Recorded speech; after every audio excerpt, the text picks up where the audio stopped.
Alors, bienvenue dans cette session sur la respiration à 360 degrés. Euh, alors, c'est vraiment un vaste sujet, la respiration, mais là, on va essayer de comprendre et de simplifier le processus. Ok? Alors, il y a de nombreux muscles qui sont en action dans la respiration. Celui dont on entend parler le plus souvent, c'est le diaphragme. C'est un dôme, voilà, c'est une coupole qui sépare le torse en deux. Les viscères en dessous, les poumons, le cœur au-dessus. Voilà. On ne peut pas le sentir, le diaphragme. Il n'y a pas vraiment de terminaison nerveuse.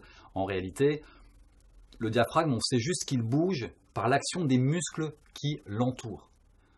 Donc si on te dit sens ton diaphragme ou respire avec ton diaphragme, ça ne veut pas dire grand-chose et ça risque d'être un petit peu compliqué. Surtout que, franchement, depuis que vous êtes né, vous respirez avec votre diaphragme. Ça, faut quand même le savoir. C'est lui le muscle qui bouge tout le temps pendant l'inspiration. Donc vous respirez tout le temps, vous n'avez pas le choix de respirer avec votre diaphragme.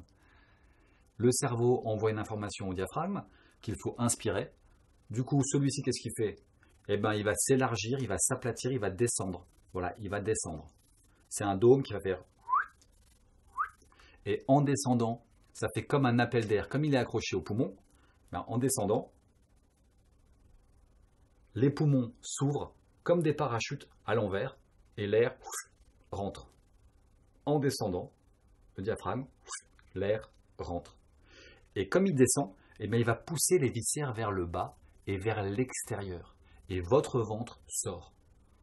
Et vous respirez par le ventre. C'est ce qu'on appelle respirer par le ventre. C'est simplement que le diaphragme peut bouger librement pour faire ressortir comme une bouée toute la base. Et à l'expire, ce sont les muscles abdominaux et intercostaux tac, qui font remonter le diaphragme et l'air est expulsé. Tac, l'air est expulsé, le diaphragme remonte. Voilà. Et ça fonctionne tout seul. En fait, vous le faites depuis que vous êtes tout petit, donc ça fonctionne tout seul. Maintenant, ce qu'on va essayer de trouver, c'est d'assouplir un peu, de relâcher des tensions. Vous allez permettre à ce mécanisme de se synchroniser avec l'émission du son, de fonctionner à son plein potentiel.